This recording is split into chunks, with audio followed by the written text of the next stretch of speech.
ठीक है, तो एरोमेटिसिटी मैंने स्टार्ट करा दिया था, एक बार मैं फिर बता दूंगी कि क्या क्या कंडीशंस है on the basis of which criteria आप बता सकते हो कि एरोमेटिक है, एंटी एरोमेटिक है, नॉन एरोमेटिक है, and there will be there are some special cases as well, जो कि हम आज की क्लास में डिस्कस करेंगे, जहाँ पे हमें लग रहा होगा कि ये एरोमेटिक है या नॉन एरोमेटिक है, बट वहां पे थोड़ा सा चेंज हो जाएगा। बट ऐसा नहीं है कि सारे भरे पड़े हैं वैसे सवाल, कुछ स्पेशल केस है वो मैं आपको बताऊंगी, एंड अगर पेपर में आना हुआ तो उसमें से ही आ जाएगा। ठीक है, तो एरोमेटिसिटी की कुछ एप्लीकेशंस भी है मेरा बेटा, जिसको मैं आज कवर करूंगी। यानी कि एप्लीकेशंस बोले तो लाइक आप लोग एरोमेटिक वाले कॉन्सेप्ट की हेल्प से ये बता सकते हैं कि क्या बोलते हैं, एसिडिक स्ट्रेंथ बता सकते हैं, कार्बोकैटायन की स्टेबिलिटी भी बता सकते हैं, राइट। तो कुछ कुछ चीजें आप एरोमेटिसिटी वाले कॉन्सेप्ट से बता सकते हो, वो सब हम एप्लीकेशन वाले पार्ट में डिस्कस करेंगे। डायपोल मोमेंट आप बता सकते हो, रोटेशनल एनर्जी बैरियर बता सकते हो, तो ये सब हम आज की क्लास में डिस्कस करेंगे और इसको कंप्लीट करेंगे। बट इसको आगे डिस्कस करने से पहले तुम्हें मुझे कुछ क्वेश्चंस का आंसर देना पड़ेगा, एंड वो क्वेश्चंस जो हैं आपके नीट के प्रीवियस ईयर क्वेश्चन, अगर आप लोगों को दिखाई दे रहे हैं, जैसे 2020, 2019, ये देखो, ये क्वेश्चन 18 में भी आया था और बहुत पहले भी आया था, लाइक 1998 में, 2015 में आया था, है ना। तो ये आपको मुझे कुछ क्वेश्चन पहले करके दिखाने हैं, देन फिर मैं आगे चलूंगी। क्लियर हुआ सबको ये वाली बात? ठीक है, तो सबसे पहला क्वेश्चन तुम्हारी स्क्रीन पे है, प्लीज इसको सॉल्व करने का ट्राई करो। अलीशा आ गई है, हर्ष और हरजिंदर आ गए हैं। क्या नाम था बेटा, मैं तुम्हारा भूल गई। हर्षप्रीत क्या? मैम हर्षप्रीत कौर। हाँ, हर्षप्रीत कौर, ठीक है।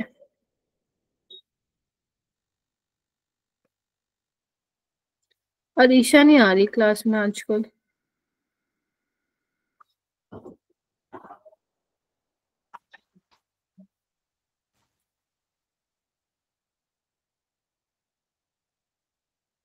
युवराज आपका नेम क्या है? गेस आपकी फर्स्ट क्लास है क्या?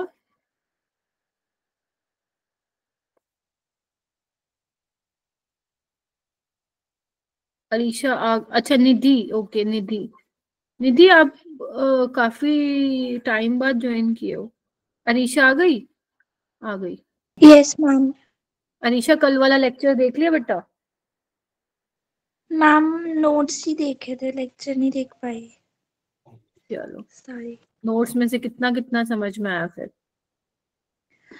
समझ आ गया था मैम, क्योंकि वो मैंने पढ़ा हुआ है वो स्कूल में अच्छे से। चलो ग्रेट, फिर कोई जरूरत नहीं है। चलो, ये वाले कुछ क्वेश्चंस करने हैं जो अभी ज्वाइन किए हैं। पहले ये क्वेश्चंस करोगे आप लोग, 5 to 6 क्वेश्चन नीट के ही हैं आपके, और फिर हम आगे चलेंगे। ठीक है, तो करो, चलो ट्राई करो, हैंड रेस करना फटाफट से, आज कंप्लीट करना है एरोमेटिसिटी। चलो। Okay ma'am.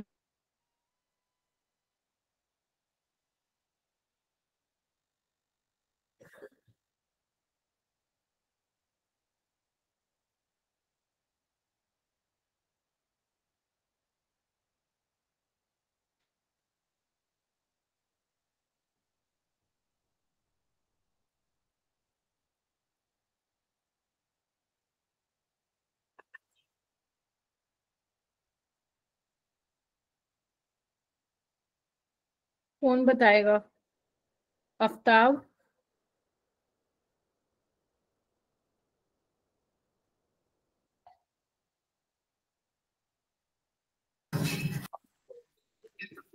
Ma'am hmm, option B.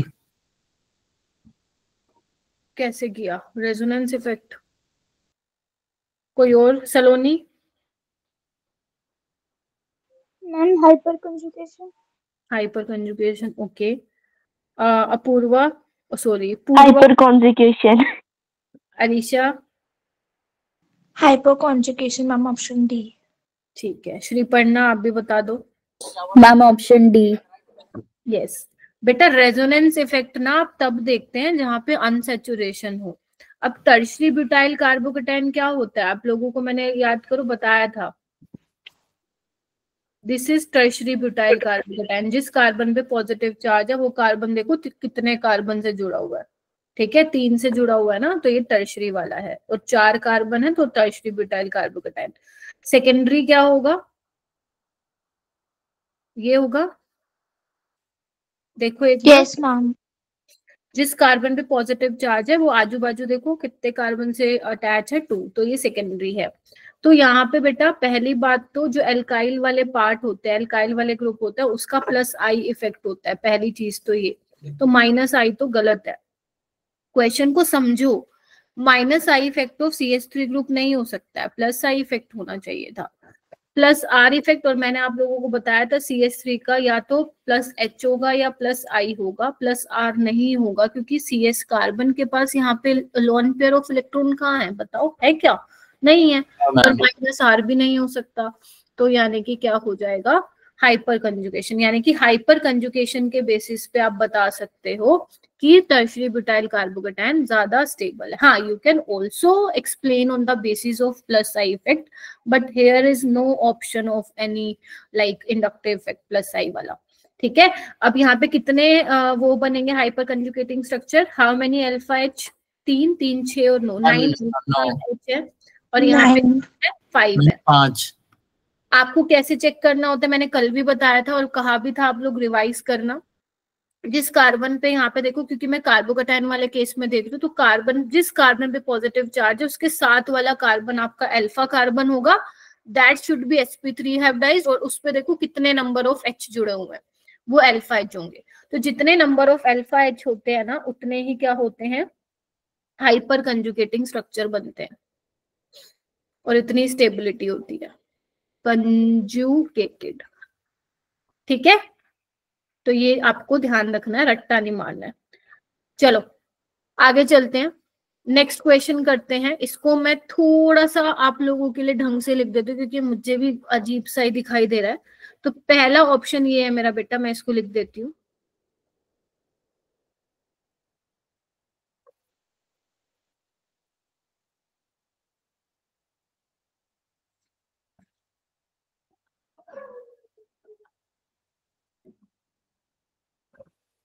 देखो जो मैं बना रही हूँ ना उसको देखो, ऊपर वाला समझ में नहीं आएगा।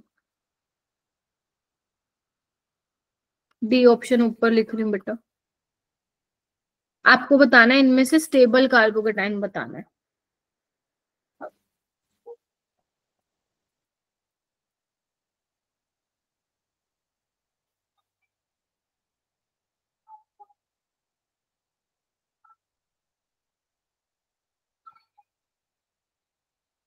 ट्राई करो सारे।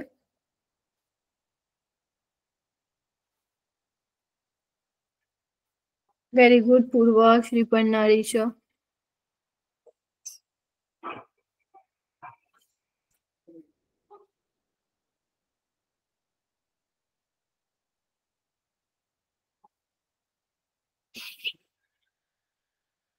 बाकी बच्चे, बेटा कुछ है ही नहीं इस क्वेश्चन में, ट्राई करो। अलीशा, सलोनी, संजना, सौरव, लव, लवकुश, हर्षप्रीत, आफ्ताब, तुम बताओ कैसे करोगे।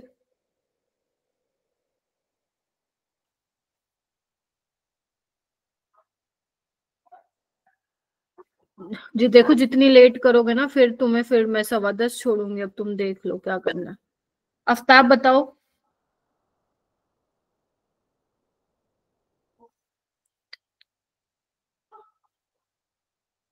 श्रीपर्णा आप बताओ बेटा। Ma'am option A. Option A कैसे किया बेटा? मैम अल्फा हाइड्रोजन से किया है, जितने ज्यादा अल्फा हाइड्रोजन होंगे उतना ज्यादा कार्बोकेटाइन स्टेबल होगा। तो कितने अल्फा हाइड्रोजन है ए वाले में? मैम 12। ओके, किसी और का कोई और आंसर है इसके श्रीपर्णा के अलावा? नो मैम, यही था मैम, सेम का देखो, एक तुमने बहुत बड़ी गलती कर दी इसमें, पता है क्या, इधर आओ, ध्यान से देखना सारे जिनका भी ए आंसर है। अल्फा एच तुमने कॉन्सेप्ट तो सही लगाया on the basis of hyper conjugation, क्योंकि पहले आप रेजोनेंस को प्रायोरिटी दोगे, फिर हाइपर कंजुगेशन को, इंडक्टिव को। एक मिनट बेटा, मैं आ रही हूँ, वॉइस नहीं आ रही है, रिजॉइन करो। बट यहाँ पे रेजोनेंस नहीं हो रहा है तो हाइपर कंजुगेशन के बेसिस पे देखो एक्सप्लेन कर पा रहे हो, ठीक है।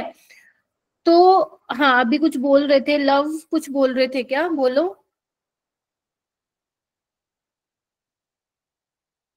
लव कुछ कह रहे थे क्या, लव कुश या लव? हाँ मैम ऑप्शन ए नहीं, उसका सी आया है। सी होगा, देखते हैं, ठीक है।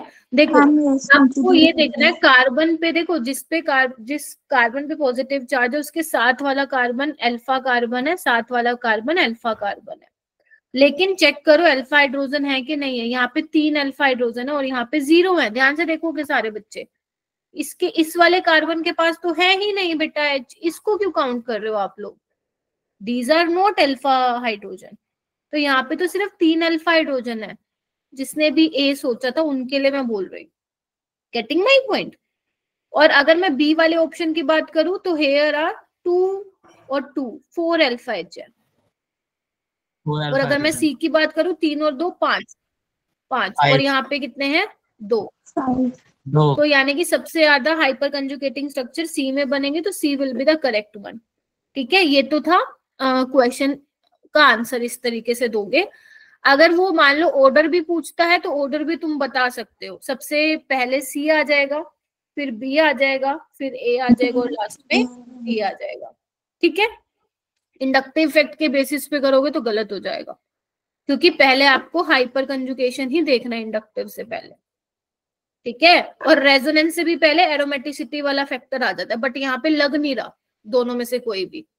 तो समझ रहे हो, आपको क्वेश्चन को देखते हुए डिसाइड करना है कि आप क्या अप्रोच लगा रहे हो, वो मैटर करता है। ऐसे नहीं मैम हम तो रेजोनेंस ही देखेंगे, अरे कैसे देखोगे, हो ही नहीं रहा रेजोनेंस, ठीक है। तो ये भी आपको चीजों का ध्यान रखना है।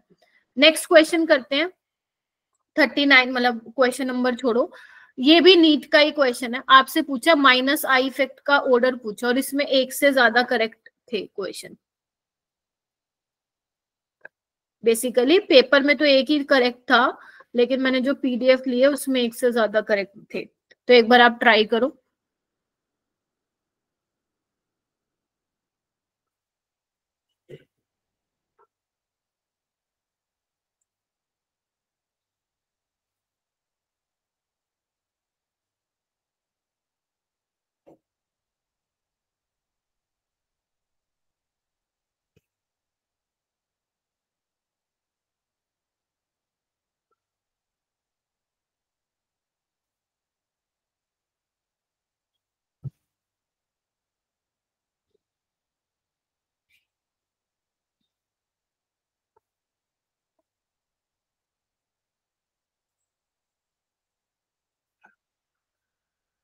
क्या लग रहा है फर्स्ट वाले का?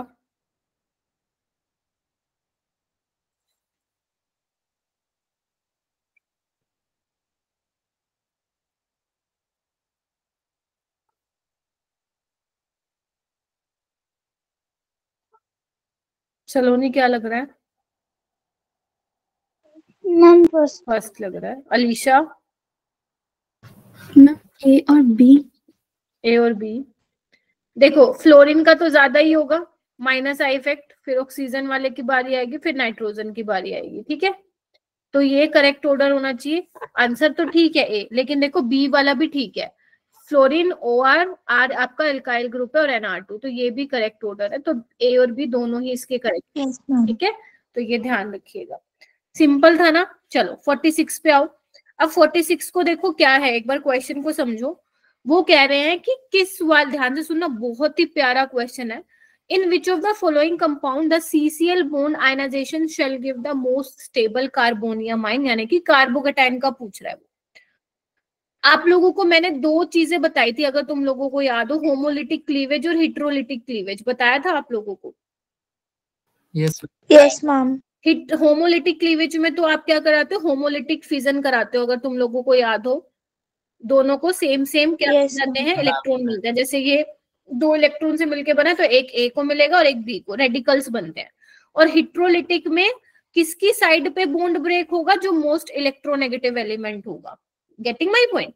तो अगर मान लो मुझे कार्बोकेटाइन बनाना है, कार्बन और Cl बॉन्ड है, तो Cl की तरफ इलेक्ट्रॉन डेंसिटी जाएगी, यहाँ पे भी Cl की तरफ इलेक्ट्रॉन डेंसिटी जाएगी, यहाँ पे भी, यहाँ पे भी। क्या ये वाला कॉन्सेप्ट क्लियर हुआ?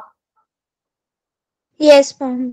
क्योंकि जब तुम इस तरीके से हिट्रोलिटिक क्लीवेज कराओगे तभी then only the carbocation formation will take place, right? तो ए में कैसे बनेगा कार्बोकेटाइन? अगर तुम ध्यान से देख पा रहे हो तो इसमें बहुत इंपॉर्टेंट चीजें बतानी है मैंने। ये बन जाएगा कार्बोकेटाइन, देखो इसको हम बेंजाइल कार्बोकेटाइन बोलते हैं, या इसको ऐसे बना लो, ये तुम्हारा होता है बेंजाइल कार्बोकेटाइन, ठीक है? इसके बाद देखो एक ये कार्बोकेटाइन बन जाएगा, ध्यान से देखो, ठीक है? और कौन सा कार्बोकेटाइन बनेगा? मैम हाइड्रोजन कहाँ है ऑप्शन फर्स्ट का? कहाँ पे? मैम ऊपर लगा। अच्छा ठीक है मैम, ठीक है, CH2 आ गई। एक ये बन जाएगा कार्बोकेटाइन और एक ये बन जाएगा, ध्यान से देखेंगे, ठीक है? बस अगर तुमने इतना काम कर लिया ना, अब तुम्हें बस स्टेबिलिटी चेक करनी है, किसकी स्टेबिलिटी ज्यादा होगी। देखो अगर मान लो, इधर आओ, ध्यान से सुनना, अगर मैं बी वाले की बात करूं वो तो कम ही स्टेबल होगा, बिकॉज NO2 तो इलेक्ट्रॉन विड्रॉइंग ग्रुप है, ध्यान रखना वो। देखो एक बार और रिवाइज करवा देती हूँ, NO2 के दो इफेक्ट होते हैं, -M और -I, बट यहाँ पे -M नहीं लग सकता because there is no unsaturation, तो ये सिर्फ -I लगाएगा। तो -I तो डिस्टेबलाइज करता है कार्बोकेटाइन को, तो ये तो किसी भी हाल में नहीं हो सकता, है ना? और अगर मैं सी वाले की बात करूं, सी वाले को कंपेयर करूं, तो सी वाला मेरा क्या है, हाइपर कंजुगेशन से जाना चाहते हो उससे चले जाओ, 6 अल्फा हाइड्रोजन है, इसके पास 9 अल्फा हाइड्रोजन है, तो सी भी नहीं हो सकता, ठीक है? नाउ यू हैव 2 ऑप्शंस, ध्यान से देखेंगे, एक में 9 अल्फा हाइड्रोजन है, साथ ही साथ 3 CH3 का प्लस आई इफेक्ट भी लग रहा है, और यहाँ पे रेजोनेंस हो रही है। अगर तुम मेरी कही वाली बात पे चलोगे तो मैंने तुम्हें पहले ही बोल दिया था बेटा, रेजोनेंस को पहले देखना फिर हाइपर कंजुगेशन, इंडक्टिव, उस हिसाब से हमारा ए करेक्ट होना चाहिए, because benzyl carbocation is stabilized by resonance. यहाँ पे रेजोनेटिंग स्ट्रक्चर्स बनने वाले हैं मोर देन 2, लेकिन जो इसका ऑप्शन दिया था आंसर की में, वो दिया था ये वाला, डी वाला। अब ये बात जो है वो नोट करने लायक है, इसको कहीं पे तुम क्लाउड बना के, स्टार बना के, या इंपॉर्टेंट पॉइंट लिख के कहीं पे मेंशन करोगे, लिखो कि टर्शरी ब्यूटाइल, सुन लो, लिखो लिखो, मैं बोल रही हूँ, tertiary butyl carbocation is more stable than benzyl carbocation, लिखो, tertiary butyl carbocation is more stable than benzyl carbocation, although resonance effect is our predominant effect over hyperconjugation.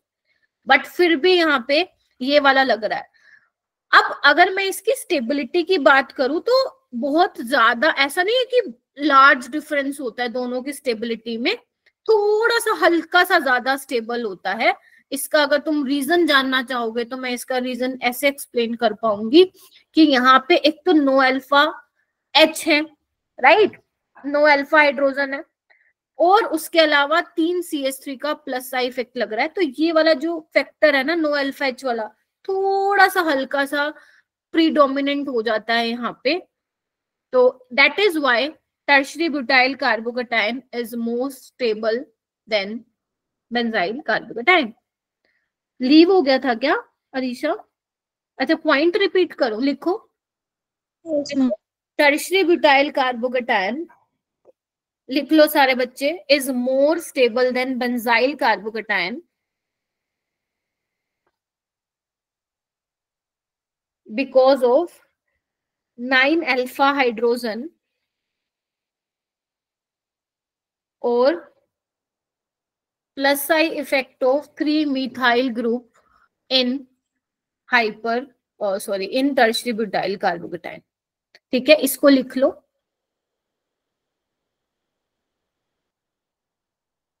ठीक है, हो जाएगा। जब ये यस मैम। हाँ, जब ये अपना लास्ट डे होगा ना इस चैप्टर को कंप्लीट कराने का, तो तुम्हें एक लिस्ट दे दूंगी मैं कार्बोकेटाइन की स्टेबिलिटी वाला, वो तुम्हें हेल्प करेगा क्वेश्चन सोल्व करने में। ठीक है, चलो नेक्स्ट क्वेश्चन करो। 45 मतलब जो भी ये नीट में था, मतलब जहां से मैंने लिया है 45 क्वेश्चन था ये। तो करो, इसमें पूछा हाइपर कंजुगेशन कौन से वाले केस में होगी।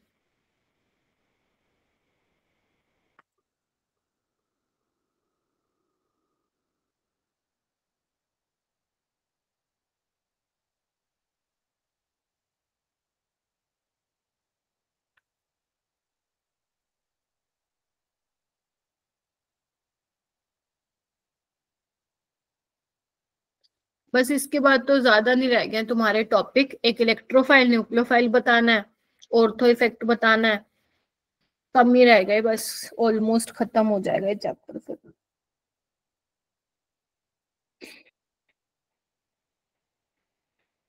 शाबाश मेरा बेटा, करो। मैम इसमें एक ही ऑप्शन ठीक है या more than first? I don't know. मतलब कंफर्म करने के लिए मैं पूछ रहा हूँ। नहीं, कंफर्म आप तब करेंगे जब तुम मेरे को बताओगे। मैम स्कीम लागू है कि नहीं मैम, बता दो रहा मैम। नहीं है स्कीम।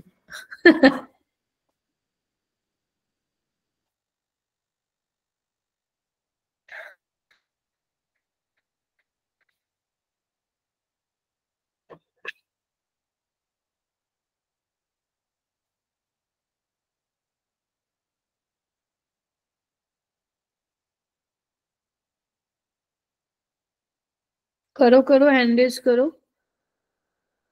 शाबाश।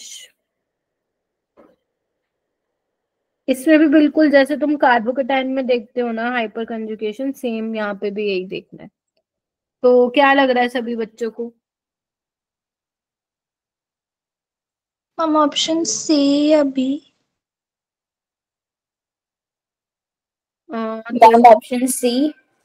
तो मतलब तुम बोलो कि फर्स्ट में हाइपर कंजुगेशन है, यही है ना तुम्हारा मतलब बोलने का? Yes yes ma'am. Ma'am. Yes ma'am. चलो अभी तुम्हारी पिटाई करती हूँ सबकी, इधर आओ। जिस मैम कार्बन पे सेकंड हो सकता है। रुक जाओ आ रही हूँ। जिस कार्बन पे रेडिकल है उसके साथ वाला कार्बन sp3 होना चाहिए, ये तो sp2 है। ठीक है, ये sp3 है, क्या इस पे हाइड्रोजन है क्या? No ma'am. नहीं नो है, तो यहाँ मैम। पे अल्फा एच ही नहीं है, तो हाइपर कंजुगेशन का है। ठीक है, तो फर्स्ट वाला नहीं हो ओके सकता, मैम। फर्स्ट जहाँ पे हटाओ उसको। अब now you have to check between 2 and 3। 2 में भी देखो क्या है, बेंजीन रिंग से अटैच है, देखो ये फिनाइल रिंग है, देखो यहाँ पे भी नहीं अल्फा हाइड्रोजन। आपसे ये पूछा हाइपर कंजुगेशन किसमें, ये नहीं पूछा स्टेबल कौन है। ठीक है, तो इसमें भी नहीं होगा। इसमें देखो, इसमें तो है ना, ये रहा, देखो ये वाला एच। ठीक है, अब आप कहोगे मैम ये भी तो एच है, ध्यान रखना ये वाला नहीं निकालोगे। याद करो ब्रिज हेड पोजीशन पे कार्बोकेटाइन और रेडिकल स्टेबल नहीं हुआ करता था। ठीक है, तो सिर्फ यहाँ पे एक अल्फा एच है, तो यहाँ पे हाइपर कंजुगेशन पॉसिबल है, तो आंसर क्या आएगा? Third only. क्लियर है? Third only is the correct answer. हुआ क्लियर? बताओ। Yes yes ma'am. मैम। ठीक है, ऐसे करना था। चलो ये वाला क्वेश्चन करो मेरा बेटा। Very good. तुम देख सकते हो नीट में कैसे सवाल आए हैं इससे। ये वाला करो स्टेबिलिटी का, अब तुम्हें ऑर्डर पूछ लिया उसने। ठीक है, चलो आई गेस ये तो दिख रहा होगा बिल्कुल क्लियर ना, किस पे पॉजिटिव चार्ज है। Yes ma'am. ठीक है, ये कार्बन पे है, सब पे पॉजिटिव चार्ज। चलिए ट्राई करो, फिर हम आगे अपना कंटिन्यू करते हैं एरोमेटिसिटी वाला पार्ट।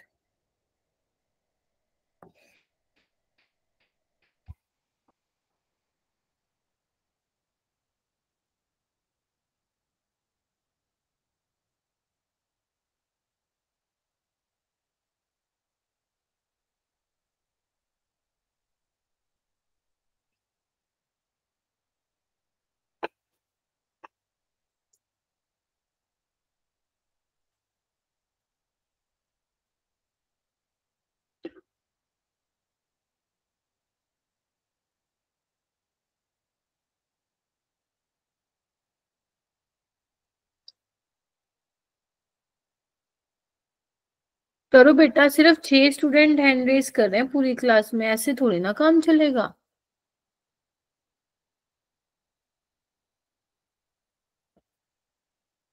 बेटा बहुत मेहनत कर लिया अपन ने जीयूसी में। आज आई गेस ये 12th लेक्चर है अपना, 12th या 13th। लव आप बताओ। Ma'am option A. Option A ठीक है क्या? चेक करें, बताओ। देखो मैम ऑप्शन डी होगा। Option ma'am D। मेरा भी ऑप्शन डी आ रहा है। ऑप्शन डी आ मेरा भी डी आ रहा है। चलो जी ऑप्शन देखते डी। हैं। चलो पहले को बनाओ, एक काम करो, फर्स्ट वाले को बनाओ मेरा बेटा। ऐसे बनाओगे फर्स्ट वाले को। आई होप आप लोगों ने ओपन किया हो स्ट्रक्चर को। Yes ma'am. सेकंड वाले को बनाओ।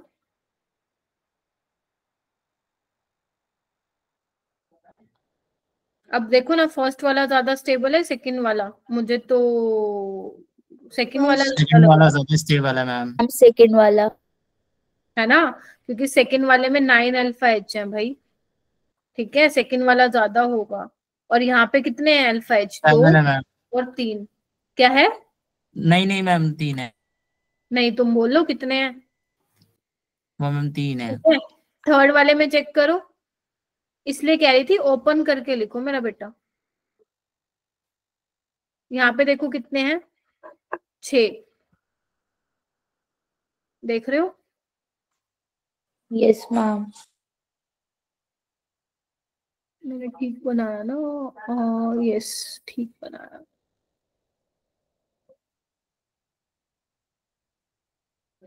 एक सेकेंड, अच्छा ओके, एक मिनट रुको, एक मिनट रुको, गलत बनाया मैंने शायद फर्स्ट वाला। रुको, इसी के साथ अटैच है ये कार्बन है और ये CH3 है ना? हाँ राइट, CH2 CH3। तो ये कितना हो जाएगा? 6 7 8 अल्फा एच हो जाएंगे। ठीक है, yes ma'am. But still second is more stable. तो सबसे ज्यादा सेकंड होगा। सेकंड कहाँ है? तीनों में है, हटा दो इसको। फिर सेकंड के बाद 1 होगा, 1 इसमें है, इसमें है। ठीक है, उसके बाद फिफ्थ वाला तो सबसे पीछे आएगा, मिथाइल कार्बोकैटायन है। ठीक है, थर्ड वाले में 6 अल्फा एच है। फोर्थ वाले में देखो कितने हैं, 3 अल्फा एच है। तो ये वाला ए वाला जो होगा वो करेक्ट होगा। हुआ क्लियर? सेकंड वाला ज्यादा स्टेबल है। ध्यान से सुनना, इंडक्टिव इफेक्ट को मत देखना जब तक आप हाइपर कंजुगेशन पे बेसिस पे इसको एक्सप्लेन कर पा रहे हो। तो सेकंड वाले में 9 अल्फा हाइड्रोजन है, तो सेकंड मोर स्टेबल होगा। फर्स्ट वाले में 8 अल्फा एच है, फिर फर्स्ट वाले का नंबर आएगा। उसके बाद थर्ड वाले में 6 अल्फा एच है, फोर्थ वाले में 3 अल्फा एच है, और फिफ्थ वाले में है ही नहीं, तो फिफ्थ वाला सबसे पीछे आ जाएगा। हो जाएगा, तो ए Yes, ऑप्शन ma'am. इसका करेक्ट होगा। चलो आगे चलते हैं, बस खत्म। ठीक है, ये कुछ क्वेश्चन कराने थे मैंने तुम्हें। अब हम चलते हैं फटाफट से, जो हमने कल स्टार्ट किया था खत्म हो जाएगा। ज्यादा छोटा टॉपिक नहीं, इसलिए मैंने क्वेश्चन करा दिया आप लोगों को। देखो, अपन ने ये देखा था कि क्या क्या क्राइटेरिया है जिसके बेसिस पे आप बता सकते हो whether the compound is aromatic, anti और नॉन। तो मैंने आप लोगों को 2 इसमें तो कॉमन बताया था। कॉमन क्या था? कॉमन ये था कि पहले तो आपका जो कंपाउंड है that should B cyclic, planar होना चाहिए, है ना, कंजुगेशन होनी चाहिए पूरी रिंग में। Yes ma'am.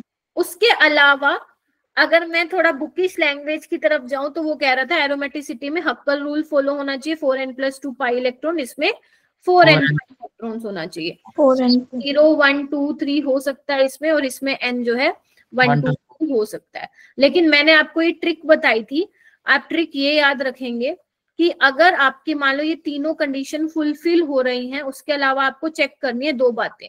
आप सिर्फ ना ये चेक कर लो कि आपके जो पाई बॉन्ड है ना सिस्टम में, वो ओड है या इवन है। अगर odd number of pi bond है ना, और ये कंडीशन फुलफिल हो रही है साइक्लिक, प्लेनर और कंजुगेशन वाली, तो आपका कंपाउंड एरोमेटिक है। ठीक है, और अगर मान लो ये तीनों कंडीशन फुलफिल हो रही है, चेक करो नंबर ऑफ पाई बॉन्ड अगर इवन है, तो आपका जो सिस्टम है that will B anti aromatic. ठीक है, समझ गए?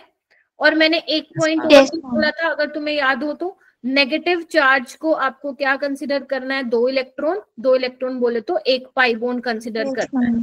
और ऐसे ही तुमने लोन पेयर बोले तो 2 इलेक्ट्रॉन और इसको कंसिडर करना है एज अ पाई बॉन्ड, ठीक है। और मैंने एक पॉइंट और बोला था कि अगर नाइट्रोजन के जस्ट बाद डबल बॉन्ड है तो नाइट्रोजन के लोन पेयर पार्टिसिपेट नहीं करते हैं रेजोनेंस में। चौथी चीज मैंने ये बोली थी कि अगर जिसके पास 2 लोन पेयर है, जैसे ऑक्सीजन के पास 2 लोन पेयर थे, याद करो हेटेरो एटम था, सल्फर के पास 2 लोन पेयर है, तो एक टाइम पे एक ही जो है लोन पेयर वो कॉन्जुगेशन में जाएंगे और वही तुम मतलब काउंट करोगे, कंसिडर करोगे एज अ पाई बॉन्ड, ठीक है। उसके अलावा अगर मान लो ये वाली कंडीशन फुलफिल नहीं हो रही है तो वो कौन सा कंपाउंड होगा, फिर नॉन एरोमेटिक होगा। नॉन एरोमेटिक कंपाउंड्स क्या होते हैं बेटा, नॉन प्लेनर होते हैं, प्लेन में नहीं होते हैं। तो ये सब मैंने आप लोगों को बता दिया था, ठीक है। स्टेबिलिटी की बात करूं तो स्टेबिलिटी में कौन आएगा, एरोमेटिक जी सबसे पहले, एरोमेटिक की स्टेबिलिटी सबसे ज्यादा होगी, फिर नॉन एरोमेटिक की और लास्ट में एंटी एरोमेटिक की, ये ध्यान रखना। क्लियर है सभी को? Yes ma'am. ठीक है, ओके। इसके अलावा आपको क्या ध्यान रखना है, अभी तक हम लोगों ने रेजोनेंस पढ़ लिया, हाइपर कंजुगेशन, इंडक्टिव पढ़ लिया, एरोमेटिक भी पढ़ लिया। तो अगर मुझे मान लो, वैसे अभी आएगा क्वेश्चन, अभी आज तो नहीं आएगा, बट जब तुम प्रैक्टिस करोगे, अगर तुम्हें कार्बोकेटाइन की स्टेबिलिटी बतानी है, अब तुम क्या चेक करोगे, प्रायोरिटी बेसिस पे एरोमेटिसिटी चेक करोगे। एरोमेटिसिटी है तो आंख बंद करके उसको लगा के आ जाना, वही सबसे स्टेबल होगा कार्बोकेटाइन। उसके बाद चेक करोगे अगर एरोमेटिक नहीं है तो रेजोनेंस वाला फैक्टर, फिर हाइपर कंजुगेशन वाला, और वो नहीं है तो फिर इंडक्टिव के बेसिस पे करोगे। Getting my point? Same for carbon ion के लिए, पहले एरोमेटिसिटी देखो, नहीं है तो रेजोनेंस पे जाओ, नहीं है तो हाइपर कंजुगेशन हम देखते नहीं है कार्बन आयन में, इंडक्टिव पे जाओ। इस तरीके से आप लोगों को अब क्वेश्चन सोल्व करने रहेंगे। मैंने आपको असाइनमेंट अभी आई गेस 4 असाइनमेंट मैंने आपको ऑलरेडी दे दिए। जो 4th असाइनमेंट है वो वाले क्वेश्चंस थोड़े से आपको लगेगा मुश्किल है, मतलब आपको लगेगा क्योंकि वो ऐसे क्वेश्चंस हैं, इसीलिए कोई भी ऐसा नहीं गिव अप करके बैठ जाएगा मैम हम तो नहीं करते, हो नहीं रहा। बेशक आपसे 20 में से सिर्फ 10 ही सवाल हो, इट्स ओके, लेकिन आप लोगों को वो करने हैं एंड क्वेश्चंस मेरे पास लेके आने हैं, वरना वो वैसे का वैसे ही रह जाएगा असाइनमेंट, ठीक है। कल सुबह मैं आपको कल मॉर्निंग में मैं आपको एक असाइनमेंट दूंगी जिसमें सिर्फ एरोमेटिसिटी वाले, मतलब जो मैं पढ़ा रही हूँ आज उससे रिलेटेड सवाल होंगे, बट वो कल मिलेगा, आज नहीं मिलेगा, ठीक है। चलो, now we have to practice some question so that थोड़ा सा क्लियर हो, ठीक है। तो ये क्वेश्चन है, मैं यहाँ पे बता देती हूँ, ये पॉजिटिव चार्ज है पहली बात तो, ठीक है। अब आपको डिसाइड करना है कि whether the compound is aromatic, anti और नॉन। तो सबसे पहले वाला देखो, अगर मैं इसको ए नाम दे देती हूँ तो ये हमारे पास क्या है, पहले तो चेक करो, साइक्लिक है, प्लेनर है, हाँ मैम कंजुगेशन। तो अब आपको चेक करना है, ट्रिक से चलो, पाई बॉन्ड कितने हैं यहाँ पे, 2 है, तो ये क्या हो जाएगा, एंटी एरोमेटिक। एंटी एरोमेटिक, ठीक है। ऐसे करना है सोल्व। यहाँ पे देखो ये साइक्लिक है तो सही मैम, लेकिन ये प्लेनर नहीं है। प्लेनर कैसे पता चलेगा, आप चेक कर लो, one of the carbon is sp3 hybridize, तो मतलब ये नॉन प्लेनर कंपाउंड है, और नॉन प्लेनर कंपाउंड क्या होते हैं, नॉन एरोमेटिक। नेक्स्ट चलो, अब यहाँ पे देखो, आई गेस ये तो सेम ही हो गया, इस पे चलो माइनस कर लगा लो। अब ये देखो, साइक्लिक है, प्लेनर है, कंजुगेशन है, कितने पाई बॉन्ड है, 1 2, और नेगेटिव चार्ज को भी आप 1 मानो, टोटल 3 हो जाएंगे, तो ये एरोमेटिक। हाँ जी बताओ सबको, जितने भी 14 स्टूडेंट्स बैठे हैं, क्या आप समझ पा रहे हो? कुछ एग्जांपल्स मैं कल ऑलरेडी करा चुकी हूँ, 8-10 एग्जाम्पल, ठीक है। यस मैम, समझ आ रही है। चलो सेकंड वाला, 4th वाला देखो, साइक्लिक है लेकिन प्लेनर नहीं है, देखो sp3 हाइब्रिडाइजेशन है, तो नॉन प्लेनर है, तो ये नॉन एरोमेटिक हो जाएगा। ये वाला चेक करो, ये सेम आ गया, चलो कोई नहीं। ये वाला देखो, लास्ट वाला, अब बोरोन के पास तो भाई साहब कोई इलेक्ट्रॉन नहीं होता, ये तो बेचारे के पास वेकेंट पी ऑर्बिटल है, तो कुछ है ही नहीं इसके पास, तो चेक करो। But this is this system is planar, है ना। कंजुकेशन में भी है, देखो कंजुकेशन में ना इसके वैकेंट पी ऑर्बिटल में इलेक्ट्रॉन डेंसिटी वो ट्रांसफर कर सकते हैं। तो क्या होगा, पाई बॉन्ड चेक करो, कितने पाई बॉन्ड है, 2, तो ये क्या हो जाएगा, anti aromatic. Anti aromatic. Anti aromatic. इसको गलती से भी नॉन एरोमेटिक समझने की गलती मत करना। Boron is a sp2 hybridised, ठीक है, तो प्लेनर है आपका, ये हो जाएगा। चलो नेक्स्ट चलते हैं क्वेश्चन, इसको 1 2 3 नाम दे देते हैं। हाँ अरीशा बोलो। मैम जो लाइक एलिमेंट अगर लगा है तो उसकी हाइब्रिडाइजेशन देखकर भी हम बोल सकते हैं वो प्लेनर है या नहीं। जैसे बोरोन यहाँ पे लगा है तो हाँ आप बोल सकते हो बोरोन sp2 हाइब्रिडाइज्ड है, इसके पास वैकेंट पी ऑर्बिटल है, तो ये आपका sp2 होगा, प्लेनर होगा, ठीक है, sp3 नहीं होगा, ओके मैम। ठीक है। चलो ओके मैम। जैसे ये वाला क्वेश्चन चेक करते हैं, फर्स्ट वाला। अब ये देखो ये भी नॉन प्लेनर है, देखो one of the carbon is sp3 hybridized, aromatic, ma'am. ठीक है। ये वाला देखो, सेकंड वाला एरोमेटिक। एरोमेटिक, और ये बहुत ज्यादा स्टेबल है, इसका नाम होता है ट्रोपोलियम आयन। एक बार स्पेलिंग चेक कर लेना, ट्रोपोलियम कैटायन बोलते हैं इसको, या ट्रोपोलियम आयन बोल दो। बहुत ज्यादा स्टेबल है ये, क्यों, एरोमेटिक है, देखो। उसके बाद ये चेक करो whether this compound is aromatic और नॉट। एरोमेटिक। सारे सोच लो, क्योंकि 1 2 3 बोरोन के पास तो कुछ है ही नहीं, तो 3 पाई बॉन्ड है, साइक्लिक है, प्लेनर है, तो ये भी क्या हो जाएगा, एरोमेटिक। एरोमेटिक, ठीक है। तो इस तरीके से करना है क्वेश्चन। चलो और टाइप के क्वेश्चन करते हैं। अब देखो ऐसे टाइप के क्वेश्चन भी नीट में आ सकते हैं, मतलब अब इन क्वेश्चन को कैसे सोल्व करना है, देखो अब मैं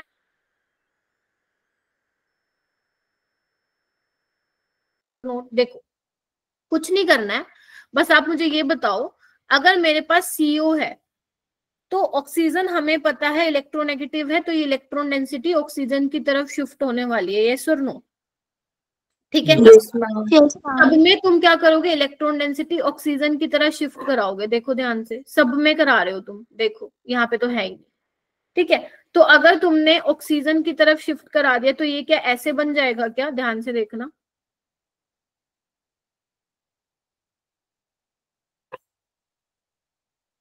ऐसे, एक मिनट, ऐसे बोलो, yes ma'am.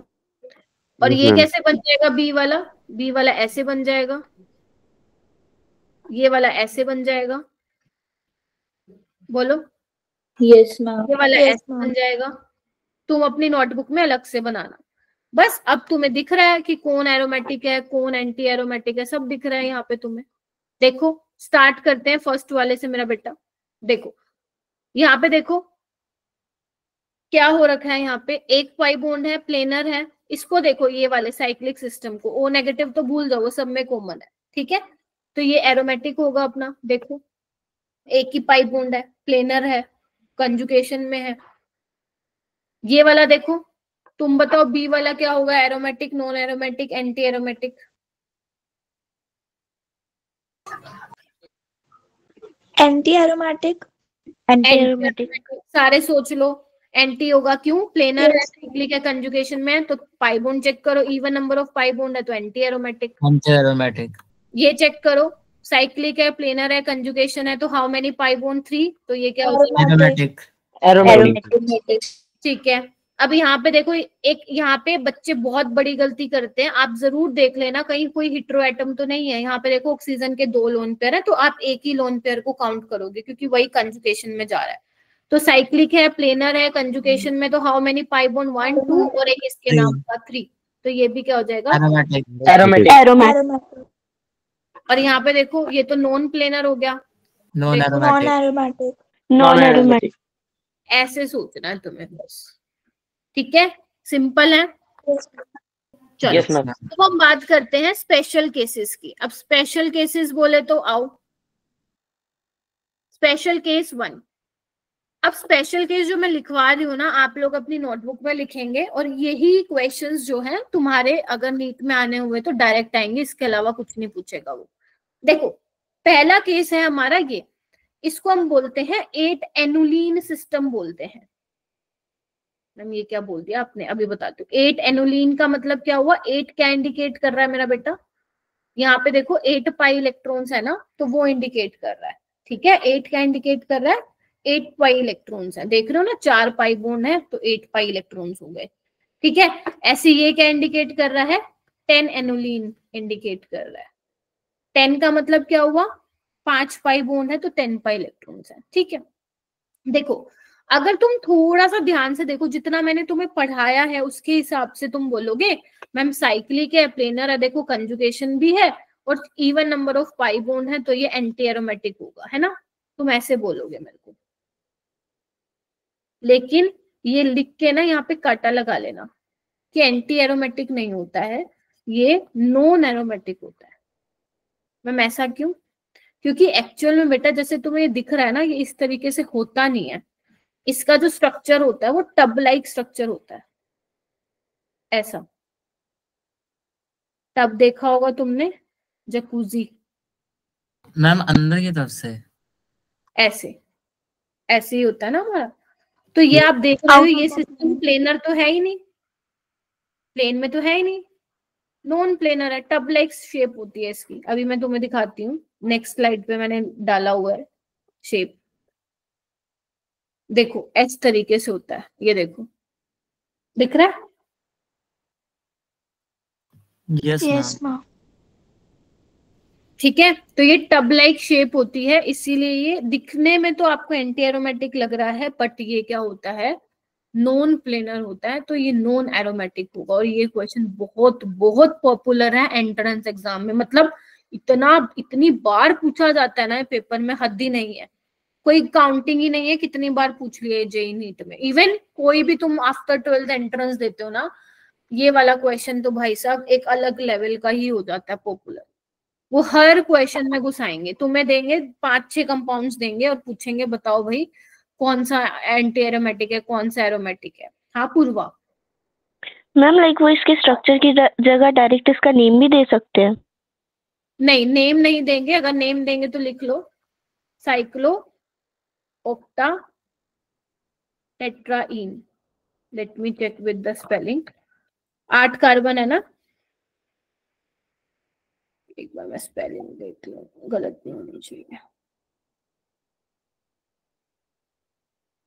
Yes, cyclooctatetraene. ठीक है, एक और लगा लो। ठीक है, तो ये होता है इसका नाम। ठीक है, साइक्लो ऑक्टा टेट्राइन, दिख रहा है ना, 4 डबल बॉन्ड है, that is why I am using tetraene. 8 carbon है, 8 ऑक्टा एंड साइक्लिक है तो साइक्लो। ठीक है, इतना हुआ। हाँ ऋषा। मैम मुझे ये पूछना था, लाइक ये वाले तो लर्न करने पड़ेंगे हमें, तो इसके अलावा ऐसे कोई स्ट्रक्चर्स तो नहीं आएंगे ना जिससे हमें देख के नहीं पता चले बट एक्चुअली में उसका स्ट्रक्चर कोई और सा हो? ना, टेंशन मत लो, जो मैं करा रही हूँ वही आएंगे। अगर आ गया तो छोड़ के आ जाना, कोई दिक्कत नहीं है, लेकिन आएगा नहीं। ठीक है, तो मैं यहाँ पे सारे कवर करवा दे रही हूँ जो क्वेश्चन पूछे जा चुके हैं या इन फ्यूचर पूछे जाएंगे। ठीक है, चलो अब सेकंड वाला क्या है मेरा बेटा, यानी कि जो हमारा ऐसे माइंड में ध्यान रखना, जो 8 एनुलीन वाला सिस्टम होगा, हाफ तब। मैम इसका कोई दूसरा नाम तो नहीं होता ना मैम? अरे नहीं भाई, जो मैं बता रही हूँ बस वही याद रखो। ठीक है, 8 एनुलीन आपका क्या होता है, नॉन एरोमेटिक होता है, एंटी एरोमेटिक कोई नहीं लिख के आएगा। ठीक है, दिस इज योर फर्स्ट वाला स्पेशल केस। सेकंड है आपका 10 एनुलीन। अब देखने में देखो क्या लग रहा है, साइक्लिक है मैम, कंजुगेशन भी है, प्लेनर भी है, और पाई बॉन्ड यहाँ पे क्या है, 5 है, तो ये मैम ये तो एरोमेटिक होना चाहिए था। क्या कहते हो? तो यहाँ पे एक काम करो, एरोमेटिक लिख के ना इसको काटा लगा दो ताकि तुम्हें याद रहे एरोमेटिक तो नहीं है ये। पता है क्यों नहीं है? इधर आओ, ये यहाँ पे अगर तुम नोटिस कर पा रहे हो तो हाइड्रोजन निकले हुए हैं, दिख रहे हैं, ये देखो। अब ये हाइड्रोजन की वजह से ना, हाइड्रोजन हाइड्रोजन में होती है रिपल्शन, और रिपल्शन होने की वजह से ये जो कंपाउंड है वो आउट ऑफ प्लेन चला जाता है। और अगर एक बार वो आउट ऑफ प्लेन चला गया तो रेजोनेंस तो भाई साहब हो ही नहीं पाएगी, और अगर रेजोनेंस नहीं हो पाएगी तो तुम नहीं बोल सकते हो कि तुम्हारा कंपाउंड क्या है, एरोमेटिक एरोमेटिक है।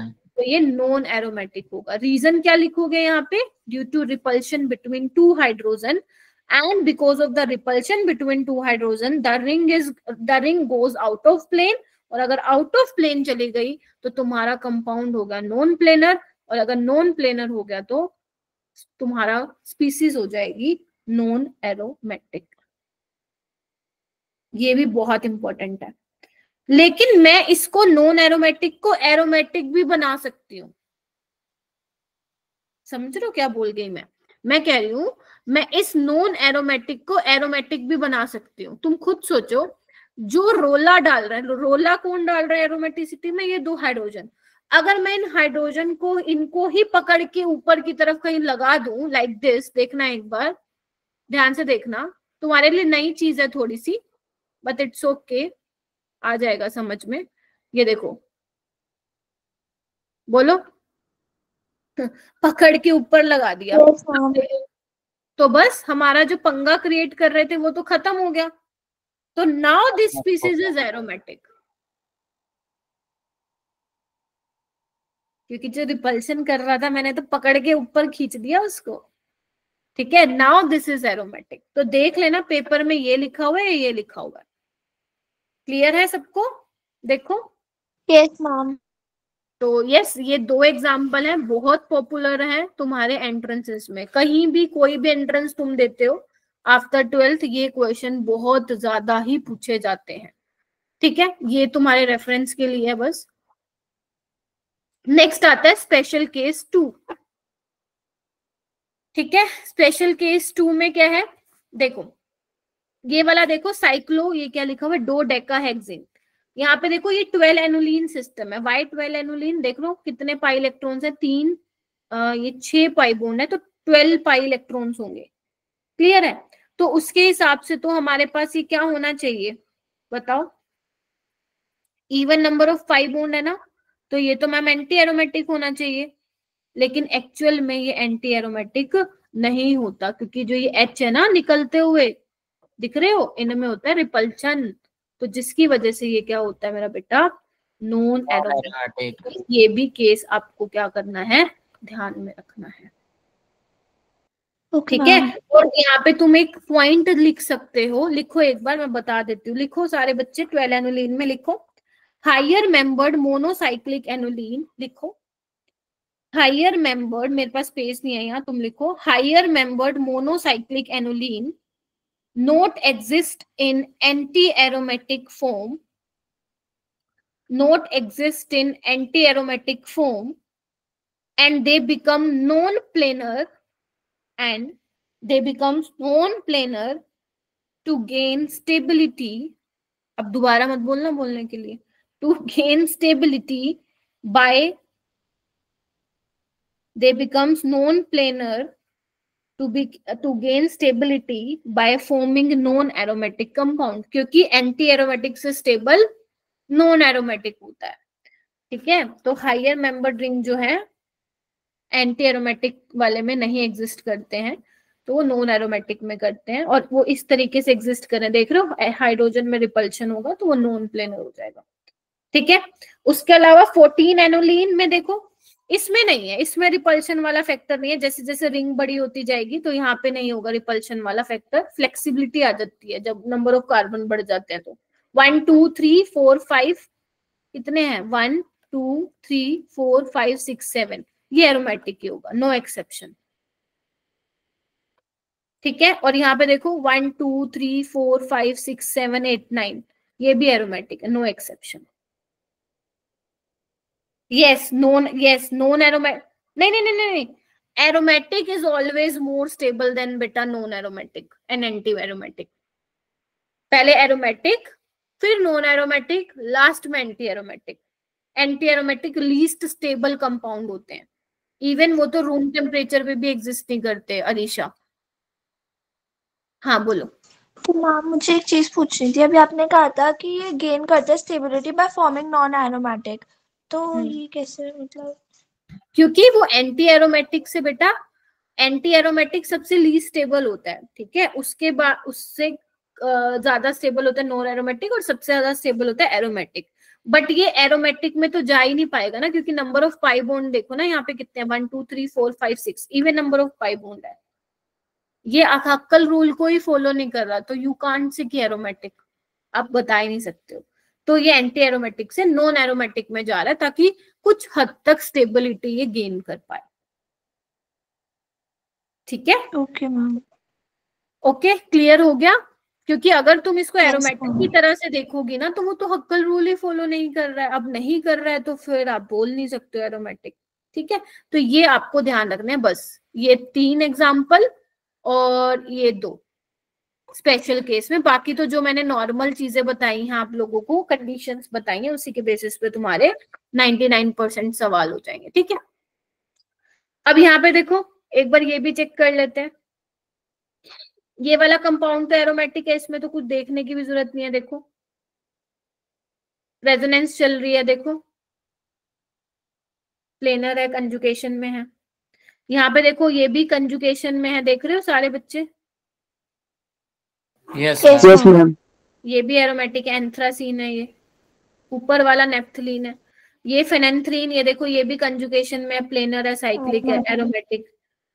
अब यहाँ पे देखो, यहाँ पे तुम्हें गलत फहमी हो सकती है कि मैम ये sp3 हाइब्रिडाइज्ड है। तो बेसिकली जो ये रिंग आपस में जुड़ी हुई होती है ना इस तरीके से, ऐसी रिंग्स को हम बोलते हैं फ्यूज्ड रिंग। और अगर कोई भी 2 रिंग में से एक भी रिंग में कंजुगेशन है, साइक्लिक है, वो पूरे रिंग में कंजुगेशन चल रही है, अगर मान लो एक भी रिंग एरोमेटिक है ना, तो पूरा मॉलिक्यूल हमारा क्या कहलाता है फिर? एरोमेटिक कहलाता है। ये थोड़ा सा ध्यान रखना, हालांकि नीट में कभी ऐसा आया नहीं क्वेश्चन, बट हाँ जेई मेंस में आ चुका है, तो हो सकता है कि आ जाए। हाँ ऋषा बोलो। मैम तो ये वाला जो कंपाउंड है जिसमें एक sp3 है कार्बन, इसका तो मतलब फिर 2 हाइड्रोजन इससे अटैच है, क्योंकि वरना तो इसकी स्टेबिलिटी पूरी नहीं होगी। मतलब वो देखो मैं बताती हूँ तुम्हें, एक्चुअली क्या होता है ना, ये भी एक रूल होता है। इसमें ये है कि अगर आप लोगों के पास अरीशा कोई फ्यूज रिंग है, फ्यूज समझ रहे हो आप, 2 कार्बन से अगर जुड़ी है कोई रिंग, ठीक है, तो उस केस में क्या चेक करना होता है ना, अगर 2 रिंग में से कोई एक रिंग भी, या मान लो हो सकता है इससे भी ज्यादा हो, अगर कोई भी एक रिंग में कंजुगेशन है ना, कंप्लीट कंजुगेशन है, तो हम पूरे कंपाउंड को आप एरोमेटिक डिक्लेयर कर देते हो। ठीक है, ऑल्दो सेकेंड वाली रिंग में sp3 हाइब्रिडाइजेशन है, लेकिन अगर एक रिंग आपका एरोमेटिसिटी शो कर रहा है, तो पूरा कंपाउंड आपका एरोमेटिक हो जाता है। तो ये भी थोड़ा सा इंपॉर्टेंट है, आप इसको लिख लीजिए सभी बच्चे। बस ये 2-3 केस हैं जो ध्यान रखने के, बाकी तो नॉर्मल है जो मैंने पढ़ाया। Okay ma'am. ठीक है, तो सभी बच्चे थोड़ा सा इन चीजों का ध्यान रखेंगे। टब शेप वाला ध्यान रखोगे, एक जिसमें 2 हाइड्रोजन की वजह से रिपल्शन आ रहा था, 12 एनोलिन नॉन एरोमेटिक होगा, एक ये वाला केस ध्यान रखिएगा। ठीक है, अब हम आगे चलेंगे। हो गया, सबने लिख लिया जितना भी मैंने पढ़ाया अभी? Yes ma'am. चलिए अब हम आगे चलेंगे। अब आते हैं मस्त वाले, अब मजा आएगा तुम्हें जब हम एप्लीकेशंस पढ़ेंगे। जो जितना तुमने पढ़ा है ना, अब हम अप्लाई करेंगे वो। तो बेसिकली पहली एप्लीकेशन है कि आप एरोमेटिसिटी वाले कॉन्सेप्ट से डाइपोल मूवमेंट कंपेयर कर सकते हो। डाइपोल मूवमेंट मालूम है, सुना है कभी डाइपोल मूवमेंट? हाँ सुना है ना, मैंने ही तो पढ़ा है। चैप्टर 4 पढ़ाया था। चैप्टर 4। ये आप पोलैरिटी देखते हो ना, कितना पोलर है। Basically dipole movement measure the polarity of molecule. तो यहाँ पे ना मैं आपके सामने 3 मॉलिक्यूल लिखना चाहती हूँ। एक तो मैंने ये लिखा है, आप भी लिखिए सभी बच्चे। एक ये लिख लेते हैं और एक ये लिख लेते हैं। ठीक है, मैं सोची ये 12th में है क्या डाइपोल में, फिर याद आया रे तुम्हें पढ़ा चुकी मैं। चलो ये है। अब एक बात बताओ, जितना ज्यादा इलेक्ट्रोनेगेटिविटी डिफरेंस आता है, चार्जेस आते हैं, आपको पता ही है, उतना ज्यादा डाइपोल मूवमेंट होता है ना। तो एक बात बताओ, हमें पता है ऑक्सीजन ज्यादा इलेक्ट्रोनेगेटिव है, तो ये इस तरीके से ब्रेक करेगा।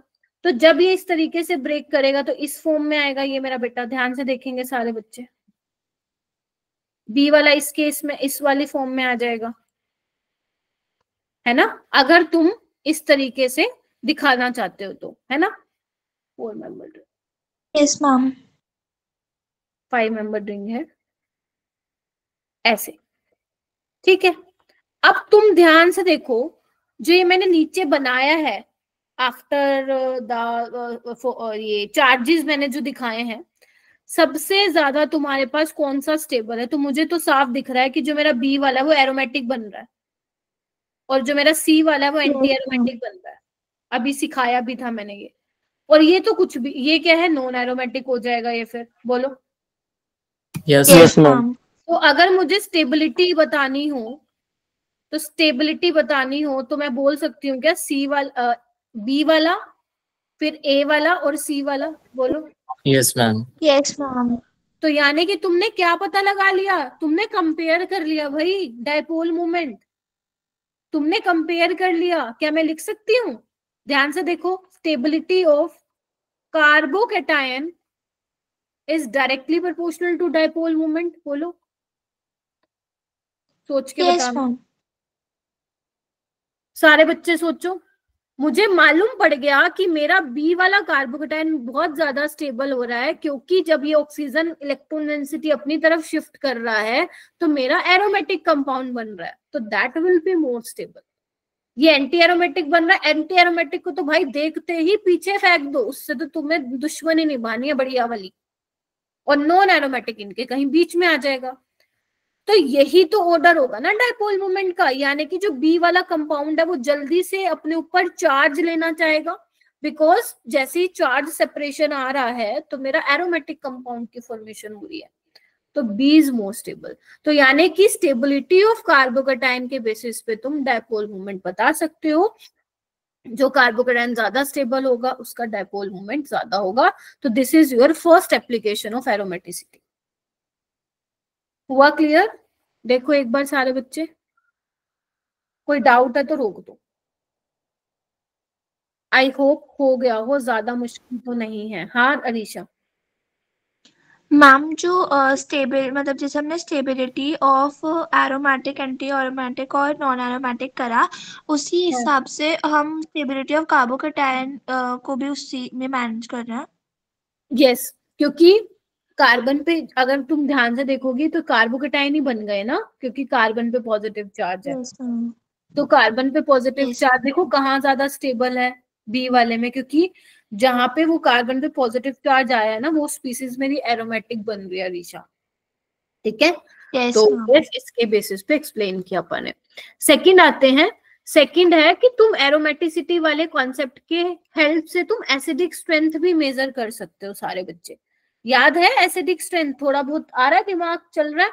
याद करो, एसिडिक स्ट्रेंथ में अपन क्या करते थे, H+ को रिमूव करते थे और देखते थे नेगेटिव चार्ज कितना स्टेबल है। याद करो। Yes, ma'am. चलो देखो, मैं यहाँ पे सारे बच्चे 3 एग्जाम्पल लिख रही हूँ, मैं, तुम भी लिखो।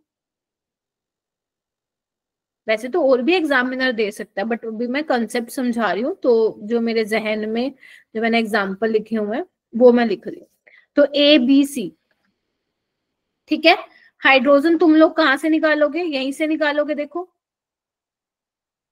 सारे बच्चे बताओ मेरे को, Aftab, Purva, Riya, yes Saloni, ma'am. Luv, Yes, ma'am. Kush, Yes, yes ma'am. Ma'am. यहीं से निकलेगा। Yes ma'am. संदीप, हरजिंदर, युवराज। देखो अब तुम्हें क्या करना है, याद करो, H+ निकालना है। कैसे निकालोगे H+? ऐसे निकालोगे ना, बॉन्ड को ऐसे ही ब्रेक करोगे। सोच लो। Yes ma'am. Yes, ma'am. ये तुम्हें ना पता होना चाहिए कि ये जब तुम एरो ऐसे दिखाते हो ना, तो जो भी यहाँ पे स्पीसीज होगी ना उस पे इलेक्ट्रॉन डेंसिटी शिफ्ट हो रही है। ठीक है, तो तुम्हें बॉन्ड को ऐसे ब्रेक कराना पड़ेगा, तब यहाँ से H+ निकलेगा। अब मैम निकलेगा कैसे? कोई बेस आएगा वो H+ लेके जाएगा, वो तो तुम 12th में सीखोगे जब तुम बहुत भारी भरकम रिएक्शंस पढ़ोगे। ठीक है, तो मैं अभी के लिए ये बना रही हूँ। देखो नेगेटिव चार्ज यहाँ आया, नेगेटिव चार्ज यहाँ आया, देखो मेरा बेटा, और यहाँ पे आया नेगेटिव चार्ज। सारे बच्चे देखो, ये देखो। अब तुम देखो, ये कार्बन आयन नहीं बन गए? कार्बन आयन बन गए। Yes. यस अब मैम। तुम देखो Yes. कौन सा वाला कार्बन आयन तुम्हें ज्यादा स्टेबल लग रहा है। मुझे तो ये लग रहा है क्योंकि एरोमेटिक बन चुका है ये। देखो 1 2 3 नेगेटिव के नाम का एक पाई बॉन्ड, Yes, ma'am. और ये एंटी एरोमेटिक बन चुका है, और ये बेचारा नॉन एरोमेटिक। Non aromatic. लगा लिया पता? यानी कि यहाँ पे मैं एक लाइन लिखना चाहूंगी, बताना ठीक है कि नहीं, कि स्टेबिलिटी ऑफ कार्बन आयन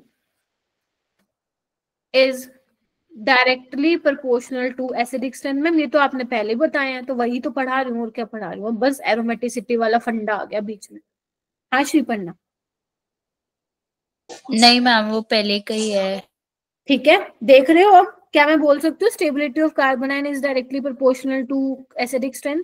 तो सबसे ज्यादा किसका हो जाएगा, सी, फिर ए और फिर बी, कैब। बोलो क्या कहते हो। Yes ma'am. बस ये कॉन्सेप्ट आने चाहिए तुम्हें, बहुत आसान हो जाएगी जिंदगी, बता दे रही हूँ। और यही तुम 12th में दोबारा पढ़ोगे चीजें। बता दो अभी भी, फिर मैं नहीं तो आगे चलती जाऊंगी, पता चले सो जाओगे तुम, मुझे पता लगे रजाई कंबल ओढ़ के सो गए मैम, ये क्या, हम तो जा रहे हैं। No ma'am. पता चले बोलो मेरे को, No, ma'am. केमिस्ट्री को त्यागने जा रहे हैं, हमसे तो ना हो पाएगा। नहीं नहीं मैम ऐसा कुछ नहीं। अच्छा ठीक है, अच्छी बात है, ठीक है, मुश्किल नहीं है बेटा, थोड़ा सा समझो कि कर क्या रही हूँ बस मैं।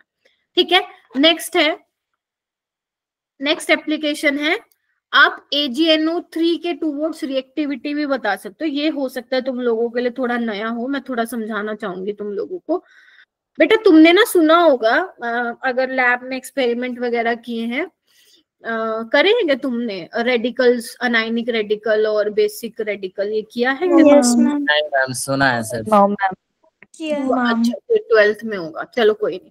अभी ना तुम लोग ये थोड़ा सा ध्यान रखो कि जो Ag है ना, Ag लव्स हेलोजन, मतलब Ag को हेलोजन से बहुत प्यार है। जहां पे भी उसको हेलोजन दिखेगा, लाइक मान लो कहीं Cl दिखे, कहीं पे उसको Br दिखे, कहीं पे उसको आयोडीन दिखे, तो वो फट से क्या करेगा, उनके साथ जोड़ियां बना लेगा, इतना प्यार होता है। ठीक है, और ये भी ध्यान रखो जो AgCl का कलर होता है वो व्हाइट कलर होता है, व्हाइट प्रेसिपिटेट आते हैं। एक्चुअली में क्या होता है, मैं थोड़ा सा चलो आइडिया देती हूँ तुम्हें, फिर करवाती हूँ। जैसे मान लो तुम लैब में खड़े हो सारे, ठीक है, तो मैंने तुम्हें ना सैंपल दिया, ऑर्गेनिक सैंपल, तो उसमें क्या है ना, ऑर्गेनिक नहीं, ऑर्गेनिक छोड़ो, मैंने तुम्हें सैंपल दिया, उसमें ना तुम्हें अनायन पहचानना है कौन सा। लेट से कि तुम क्लोराइड के लिए टेस्ट कर रहे हो, अभी तुम 12th में करोगे जिन्होंने नहीं किया है।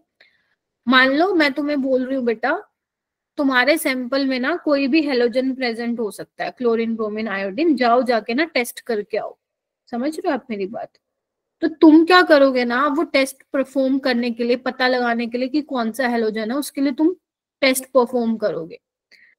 तो एक्चुअल में क्या होता है, जब हम हेलोजेंस का डिटेक्शन करते हैं ना, उसके लिए, हाँ 12th में या नहीं, इसमें भी आता है, लाइक 11th में क्वालिटेटिव, वो उसमें वो पढ़ते यस हैं। मैम उसी में है। आपका जो प्रिंसिपल टेक्निक्स वाला चैप्टर है ना, वहां पे आप क्वालिटेटिव एनालिसिस पढ़ते हो, वहां पे पढ़ाया जाता है। अपने पास टाइम नहीं है ना, तभी मैं पढ़ा नहीं पाऊंगी, बट यस 12th में जरूर पढ़ाऊंगी। उसमें आप एलई बनाते हो, लसाइन अलग अलग कोई बोलता है, मैं लसाइन बोल देती हूँ, ठीक है। तो उसमें एलई बनाई जाती है, उसका एक प्रोसीजर होता है, अब मैं उस पर नहीं जा रही हूँ। तो उसको यूज करके ना आप डिटेक्ट करते हो हेलोजन का टेस्ट। तो जब आप हेलोजन का टेस्ट डिटेक्ट करते हो ना, तो यहाँ पे जो मैं बोल रही हूँ, एलई आप बनाते हो, लजाइन एक्सट्रैक्ट बनाते हो आप, वो यूज करते हो। अब ये कैसे बनता है, इसका अलग प्रोसीजर होता है, उस पर नहीं जाना। और उसके ऊपर आप डालते हो AgNO3, सिल्वर नाइट्रेट। तो अगर बेटा, और इसमें डालते हो सैंपल जो मैंने आपको लैब में दिया है, ठीक है, अगर तो Cl हुआ तो एकदम से क्या आएंगे, उसमें व्हाइट प्रेसिपिटेट आने लग जाएंगे, बहुत ही प्यारे प्रेसिपिटेट आते हैं। तो इससे आप ना ये कंफर्म कर लेते हो कि आपका Cl जो है प्रेजेंट है। और जैसे ही आप उसमें ऊपर अमोनिया सोल्यूशन डालते हो, तो वो सोल्यूशन दोबारा क्लियर हो जाता है, ट्रांसफर हो सकता है किसी को थोड़ा थोड़ा ही समझ में आ रहा हो या भी ना रहा हो, बट इट्स ओके। मैं थोड़ा बता रही हूँ कि लैब में हम डिटेक्ट करते हैं कि क्लोरीन प्रेजेंट है, ब्रोमीन प्रेजेंट है, आयोडीन प्रेजेंट है, तो AgCl के व्हाइट प्रेसिपिटेट आते हैं, बस इतना थोड़ा ध्यान रखो। AgBr के पेल येलो प्रेसिपिटेट आते हैं, मतलब थोड़े से फेड येलो कलर के, और इसके डार्क येलो आते हैं, ठीक है। तो इससे मैं ये बताना चाह रही हूँ कि जो Ag है वो उसका प्यार है हेलोजन के प्रति, अगर उसको कहीं पे हेलोजन दिखेगा वो चुरा ले जाएगा। क्या ये वाली बात क्लियर हो गई? बस यस मैम। हाँ, बस इतने ध्यान नहीं है, वो बाकी जब पढ़ेंगे मैं दोबारा समझा दूंगी।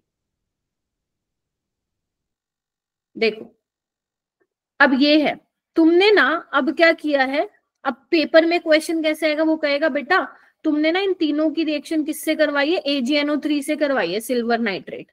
अब तुम्हें मालूम है कि Ag का तो प्यार है हेलोजन, है ना मेरा बेटा, Ag का तो प्यार है हेलोजन, तो Ag यहाँ से भी Cl निकाल के जाएगा, यहाँ से भी जाएगा, यहाँ से भी निकालेगा, तो यहाँ पे Ag प्लस है, तो उसको क्या चाहिए, Cl नेगेटिव चाहिए, बस मुझे ये कंफर्म करके बता दो तुम लोग। तो Yes, अगर उसको Cl नेगेटिव चाहिए Yes, तो ma'am. मैं इस तरीके से ही ब्रेक करूंगी, बोलो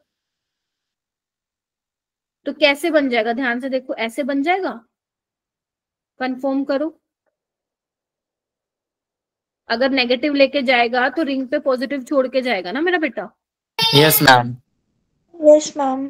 चल बस, अब ये फिर कार्बोकेटाइन बन गया, ध्यान से देखो। अब तुम देखो कौन से वाला ज्यादा स्टेबल है, मैम बी वाला ही ज्यादा स्टेबल लग रहा है, ये तो एंटी एरोमेटिक और वो नॉन एरोमेटिक है, और वो नॉन एरोमेटिक है। यानी कि यहाँ से एक तुम्हें बहुत अच्छी बात पता चल गई, क्या क्या लिखो, क्या पता चल गई, स्टेबिलिटी ऑफ कार्बोकेटाइन लिखो, मैं इसको इरेज कर देती हूँ। स्टेबिलिटी ऑफ कार्बोकेटाइन लिखो मेरा बेटा, stability of carbocation is directly proportional to reactivity of AgNO3। बताओ, रिएक्टिविटी ऑफ सिल्वर नाइट्रेट, मतलब जो जितना स्टेबल कार्बोकेटाइन होगा उतनी ही जल्दी वो AgNO3 के साथ रिएक्ट करके AgCl के प्रेसिपिटेट बनाएगा। अगर Cl है यहाँ पे, Br होता तो उतनी जल्दी AgBr के बनाता, I होता तो उतनी जल्दी सिल्वर आयोडाइड के बनाता। ये कार्बोकेटाइन, ये देखो ना, यहाँ पे सबसे जल्दी बनेंगे AgCl के प्रेसिपिटेट बेटा, क्यों, क्योंकि after the formation of white precipitate हमें यहाँ पे जो कार्बोकेटाइन की फॉर्मेशन हो रही है वो कार्बोकेटाइन मेरा क्या है, एरोमेटिक है। समझे कि नहीं समझे, बोलो। Yes ma'am. हम कर क्या रहे हैं, व्हाट वी आर डूइंग, यही तो कर रहे हैं ना, हम कंपेयर कर रहे हैं। तो अगर मुझे रिएक्टिविटी का ऑर्डर लगाना हो तो बी वाला सबसे ज्यादा रिएक्टिव होगा, क्योंकि वो फटाफट AgCl निकलेगा, क्योंकि AgCl जाने के बाद मेरा जो कार्बोकेटाइन बन रहा है वो दैट वुड बी एरोमेटिक। उसके बाद ए वाला होगा क्योंकि वो नॉन एरोमेटिक है, लास्ट में तुम्हारा सी वाला होगा। बोलो क्या कहते हो, इस यस मैम। तो 3 एप्लीकेशन मैंने बता दी, इसको घर पे रिवाइज करना पड़ेगा आप लोगों को। उसके बाद है बेटा आप, नेक्स्ट एप्लीकेशन है to compare reactivity towards acid, towards acid. मतलब मान लो यहाँ पे मैंने एग्जांपल ले लिया, बनाओ सारे बच्चे एग्जांपल, मैं सेम एग्जांपल ले रही हूँ वैसे तो, ताकि आपको थोड़ा सा क्लियर रहे कर क्या रही हूँ मैं। देखो अब मेरे को ना तुम्हें बस, तुम लोगों को मुझे छोटी सी बात बतानी है। लेट्स से मेरा बेटा, मेरे पास अल्कोहल है, ठीक है। अब एसिड मतलब कोई एसिड होगा जो H+ देगा, क्या ये चीज क्लियर है।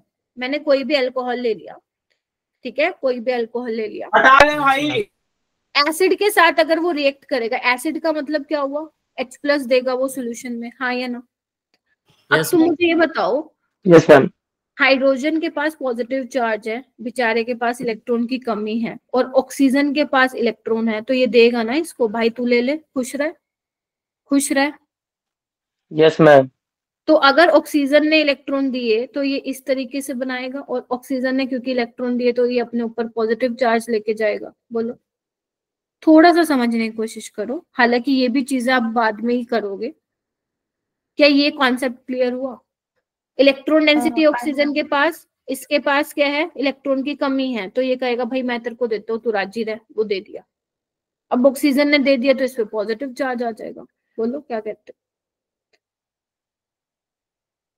हाँ या ना बेटा, ये समझो, सारे सोचो क्या कर दिया, सोचो मैम एक बार रिपीट करना। मैं बोल रही हूँ बेटा, हाइड्रोजन के पास देखो ना, एक इलेक्ट्रॉन होता है ना।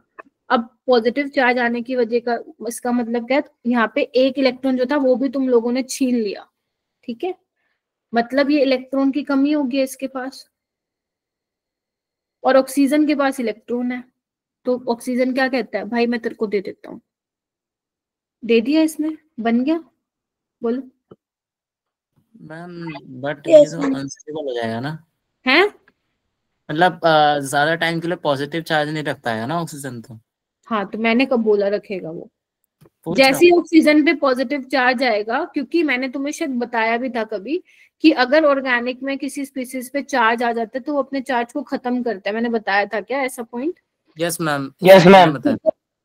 तो यहाँ पे क्या करोगे, आपको अब चार्ज को बैलेंस कराना है, तो पॉजिटिव चार्ज को बैलेंस करने के लिए बॉन्ड को ऐसे ही ब्रेक कराना पड़ेगा, क्योंकि पॉजिटिव है तो जब ये अपने ऊपर नेगेटिव लेगा तो पॉजिटिव नेगेटिव खत्म कर देगा। हाँ या ना? Yes ma'am. तो बस पानी बाहर निकल जाएगा और आर पे क्या आ जाएगा? पॉजिटिव चार्ज, पॉजिटिव मतलब कार्बोकेटाइन बन जाएगा बेसिकली।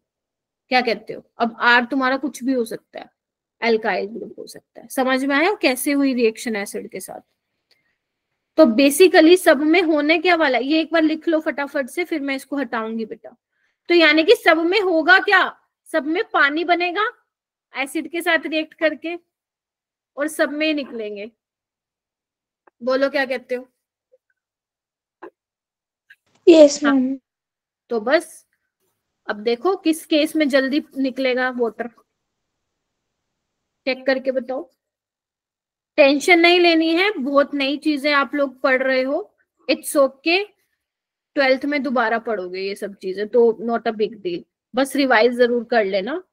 तो यहाँ पे पॉजिटिव चार्ज आएगा, इसमें यहाँ पे पॉजिटिव चार्ज आएगा और इसमें यहाँ पे पॉजिटिव चार्ज आएगा। बोलो क्या कहते हो? तो किस केस में Yes, जल्दी ma'am. पॉजिटिव चार्ज आएगा? इसमें, क्योंकि एरोमेटिक बन रहा है, ये नॉन एरोमेटिक बन रहा है। और सी वाला क्या बन रहा है मेरा बेटा? एरोमेटिक। तो किसकी रिएक्टिविटी एसिड के प्रति ज्यादा होगी बताओ? एरोमेटिक थे मैम। बी वाले एरोमेटिक। की, ए वाले की, सी वाले की। तो यहाँ पे एक चीज लिख दूं कि reactivity of acid directly proportional to stability of carbocation. बोलो क्या कहते हो? Yes ma'am. बस राजी रहो, क्या चाहिए तुम्हें और? एक बार रिवाइज करा दूं क्या क्या करवाया, फिर ये लास्ट फैक्टर बताती हूँ। देखो बेसिकली हम क्या कर रहे थे, एरोमेटिसिटी की एप्लीकेशन डिस्कस कर लेते, क्योंकि हमें ऑलरेडी एरोमेटिसिटी के कॉन्सेप्ट्स मालूम पड़ गए। हमें पता है कि कब हमें देख के बताना है एरोमेटिक है, कब हमें देख के बताना है एंटी एरोमेटिक है, और कब हमें देख के बताना है नॉन एरोमेटिक है। तो सबसे पहला आता है डाइपोल मूवमेंट। तो डाइपोल मूवमेंट की हेल्प बेसिकली तुम एरोमेटिसिटी के कॉन्सेप्ट से हेल्प से बता सकते हो डाइपोल मूवमेंट किसका ज्यादा होगा। बस चेक कर लो, जिस केस में सीओ बॉन्ड जल्दी ब्रेक होगा, अगर जो कार्बोकेटाइन बन रहा है वो एरोमेटिक है तो उसका डाइपोल मूवमेंट ज्यादा होगा। दैट इज व्हाई मैंने यहाँ पे लिखा था stability of carbocation is directly proportional to dipole movement. Acidic strength में भी H+ निकाल के देखो, जो नेगेटिव चार्ज क्रिएट हो रहा है अगर वो एरोमेटिक बन रहा है that will be more stable. ठीक है, तो stability of carbanion is directly proportional to acidic strength. AgNO3 में अगर आपका कोई भी हेलोजन है, अगर जो जितनी जल्दी हेलोजन को लेके जा रहा है, कब पता चलेगा? अगर वो स्टेबल कार्बोकेटाइन बन रहा है। अब वो स्टेबल कार्बोकेटाइन में हो सकता है एरोमेटिक बन रहा हो, तो वो सबसे ज्यादा उसकी रिएक्टिविटी होगी AgNO3 के टूवर्ड्स। एसिड में क्या होगा? याद करो, वाटर बन रहा है तो जितनी जल्दी वाटर निकल के जो कार्बोकेटाइन बनेगा अगर वो स्टेबल है तो उसकी रिएक्टिविटी उतनी ही ज्यादा होगी। आ रही है थोड़ी थोड़ी ऑर्गेनिक समझ में? Yes ma'am. हाँ, और ऐसे टेंशन नहीं लेनी है, इसको रिवाइज करते रहना, 12th में दोबारा हम पढ़ेंगे। चलो अब हम पढ़ते हैं रोटेशनल एनर्जी बैर। मैम वो क्या होता है? मैम आज तो आप पता नहीं क्या क्या ही बता के छोड़ोगे हमें, सारी ऑर्गेनिक आज ही पढ़ा दूंगी मैं आपको 12th की। एक बार बनाओ कंपाउंड, मैं बताती हूँ क्या बोल रही हूँ मैं। बनाओ मेरा बेटा, थोड़ा सा ध्यान से बनाना, गलती मत करिएगा प्लीज। ये फुलवीन सिस्टम होता है। नाम छोड़ो, नाम नहीं पूछेगा आपसे। एक काम करती हूँ, मैं समझाने की कोशिश करती हूँ। आओ जी, देखो इधर।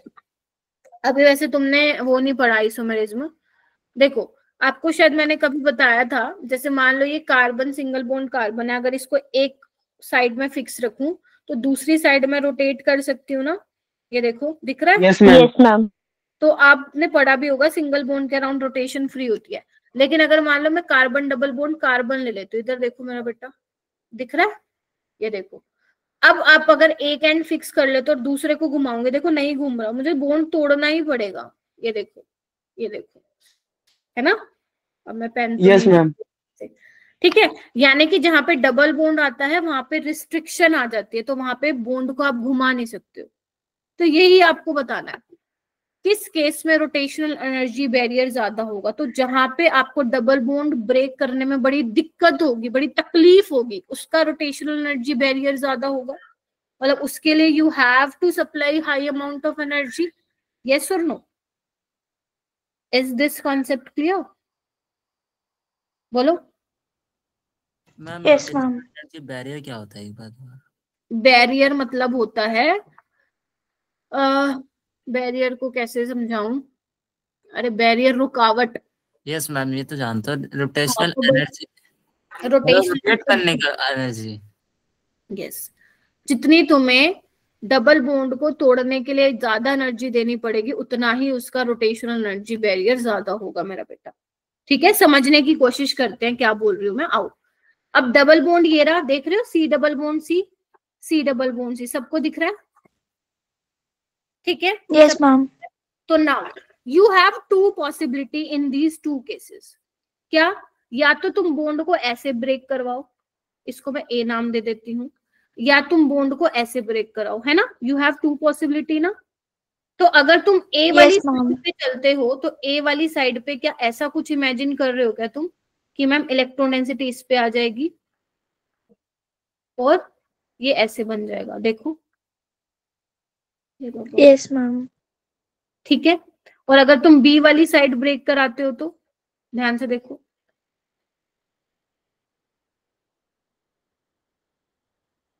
देखो, सोच के बताना, झूठी मूठी हाँ ना बनना, क्योंकि ये बेटा लास्ट टॉपिक है बस।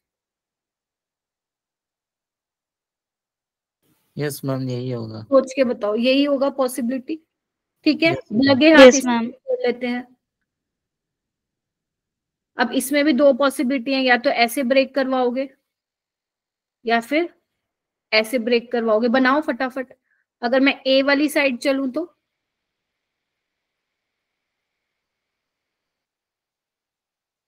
बी वाली साइड चलूं तो,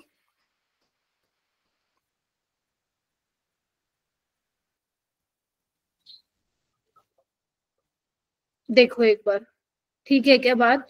यस मैम। चलो, यस तो मैम। तुम ध्यान से देखोगे तो ये दोनों रिंग की तुम्हें वो चेक करनी है, एरोमेटिसिटी क्या है। अगर मैं यहाँ पे देखूं तो ये ऊपर वाली रिंग मेरी एरोमेटिक है, 1 2 3 पाई बॉन्ड है, देखो, और नीचे वाली मेरी एंटी एरोमेटिक है। ध्यान से देखेंगे सारे बच्चे, दिख रहा है ना ये वाली, यस मैम। है ना, और ऊपर वाली एरोमेटिक है। यहाँ पे देखो, जो इस साइड मैंने ब्रेक किया, ऊपर वाली क्या है? Anti anti aromatic. एरोमेटिक, नीचे वाली एंटी एरोमेटिक। एरोमेटिक, एरोमेटिक नीचे वाली। ठीक है, चलो नेक्स्ट वाले में चलो। ये वाला क्या बनी? ऊपर वाली रिंग देखो एरोमेटिक, और नीचे aromatic, aromatic. Anti aromatic, anti aromatic. Aromatic aromatic sir. पाई बॉन्ड है ना। ठीक है। यहाँ पे देखो, ऊपर वाली एंटी एरोमेटिक, नीचे वाली भी एंटी एरोमेटिक। क्लियर है? देखो, यस मैम।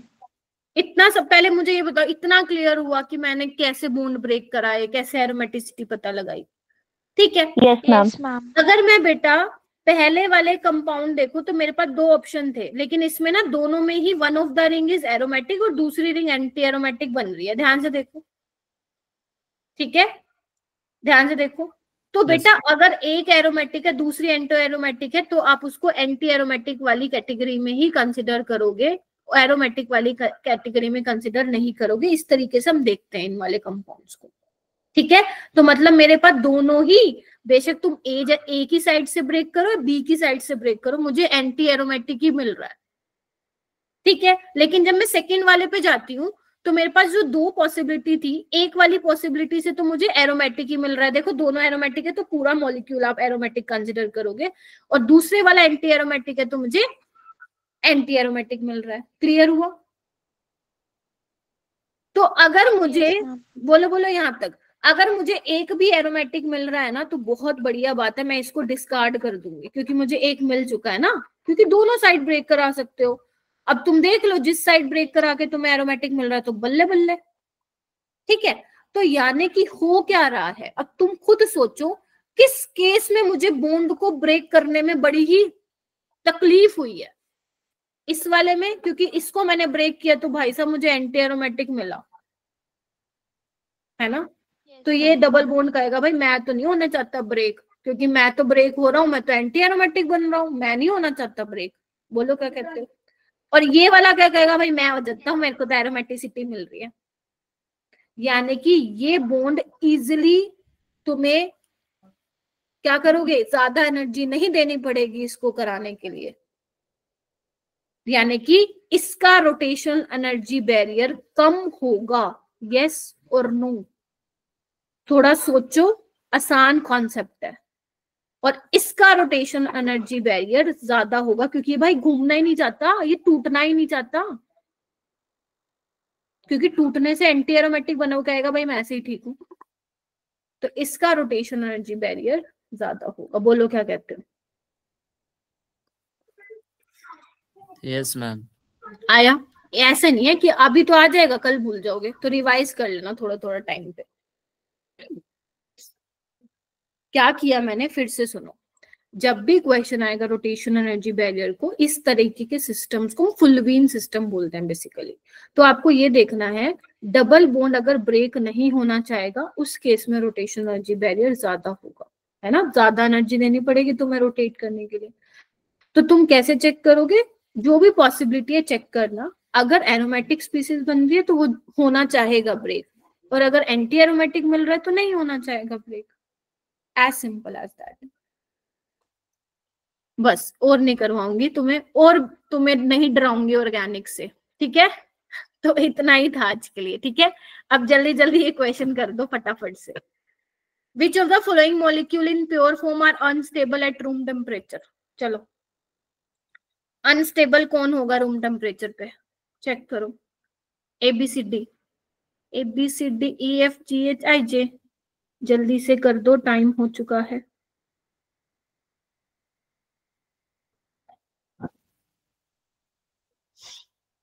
लग रहा है क्या, ये तो नॉन एरोमेटिक है, एंटी एरोमेटिक है, ये भी, ये क्या है, एंटी एरोमेटिक। एंटी एरोमेटिक है, और ये किसमें है, ये एरोमेटिक है। मैम हम क्या करें, हम तो फंस गए। तो एक्चुअल में बेटा जो ये वाला कंपाउंड होता है ना साइक्लोब्यूटाडाइन, ये स्टेबल नहीं होता रूम टेम्परेचर पे, मैं बता देती हूँ। ये इस तरीके से एग्जिस्ट करता है, ध्यान से देखो। रेडिकल में टूट जाता है, थोड़ा सा बता रही हूँ, एक्सप्लेनेशन दे रही हूँ।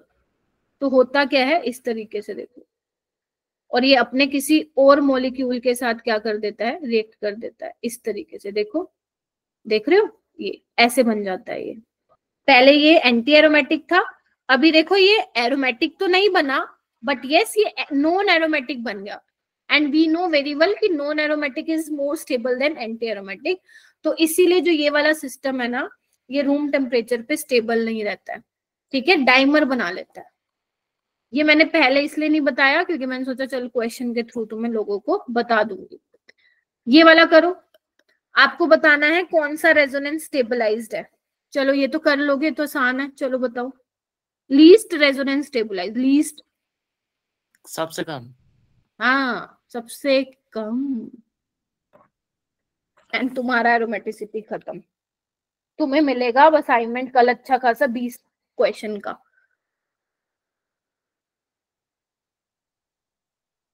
सोचो समझो किस केस में सबसे कम रेजोनेंस हो रही है। एंड सबसे अच्छी बात ये, 14 के 14 बच्चे क्लास में बैठे हो, प्राउड ऑफ यू बच्चों। सौरभ, श्रीपर्णा, पूर्वा, सौरभ, संदीप, युवराज, निधि, लवकुश, लव, मैम कर रहे हैं। करो जी। किस केस में सबसे कम रेजोनेंस है।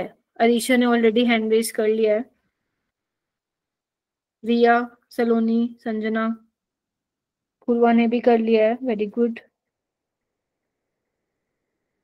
तुम लोग बहुत सोचते हो भाई, करो जल्दी, हैंड रेस करो।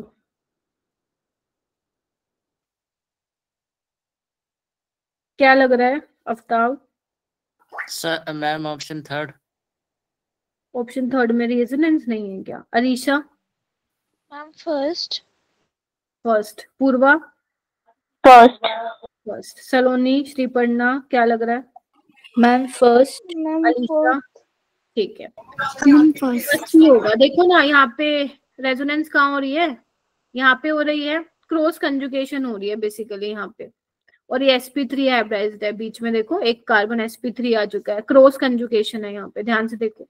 यहाँ पे देखो पूरी रिंग में है, यहाँ पे भी तो पूरी रिंग में है, कल बताया था आफ्ताब। और यहाँ पे भी देखो पूरी रिंग में है, तो ए इज द करेक्ट ऑप्शन। ध्यान रखना नाइट्रोजन के जो ये पेलोन पेयर है वो पार्टिसिपेट नहीं करेंगे। बस खत्म, राजी रहो। क्या पढ़ना है तुम्हें? क्या पढ़ना है बताओ? कुछ नहीं पढ़ना क्या? Aromatic compound, application of aromatic compound questions. बस ये बोल के छुट्टी। Aromatic, anti aromatic, non aromatic, इनकी कंडीशन बेटा मालूम होनी चाहिए तुम लोगों को, ठीक है? स्पेशल केस मालूम होने चाहिए, एप्लीकेशंस मालूम होनी चाहिए। आई नो एप्लीकेशन वाला part that was new to all of you, but ठीक है, इतना मुश्किल नहीं था। डायपोल मूवमेंट हो गया, कार्ब एसिडिक स्ट्रेंथ हो गई, रिएक्टिविटी टुवर्ड्स एसिड हो गया, रिएक्टिविटी टुवर्ड्स AgNO3 हो गया, रोटेशनल एनर्जी बैरियर हो गया। इसमें से जो नीट में सबसे ज्यादा आया हुआ है वो एसिडिक स्ट्रेंथ पे आया हुआ है क्वेश्चन। रोटेशनल एनर्जी बैरियर को छोड़ के सब पे एक बार नीट में क्वेश्चन आ चुका है बेटा। एसिडिक स्ट्रेंथ पे, रिएक्टिविटी टुवर्ड्स AgNO3 तो फेवरेट क्वेश्चन है नीट का, ठीक है? तुम्हें दे देंगे 4-5 मॉलिक्यूल और पूछेंगे बताओ भाई किसकी रिएक्टिविटी सबसे ज्यादा है या सबसे कम है, ऐसा पूछेंगे, ठीक है? तो ये सब तुम्हें करना है। एंड होमवर्क मैं असाइनमेंट कल सुबह शेयर करूंगी, एरोमेटिसिटी पे भी बनाया नहीं है मैंने, तब तक आप जो है रिमेनिंग असाइनमेंट्स कंप्लीट कर लीजिए, ठीक है जी? Okay ma'am. ठीक है बच्चों, ये